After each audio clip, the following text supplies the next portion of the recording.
Yan, mag-harvest na.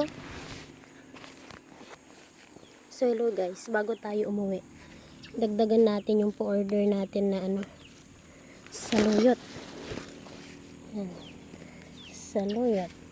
Ito, tignan nyo guys, kinain lang to ng manok.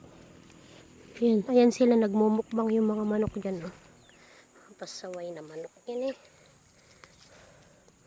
So before tayo umuwi, magkuha tayo nito kasi nakalimutan ng aking kuya kumuha ng talbos ng saluyot na pa-order namin kahapon na ipapadeliver ngayon.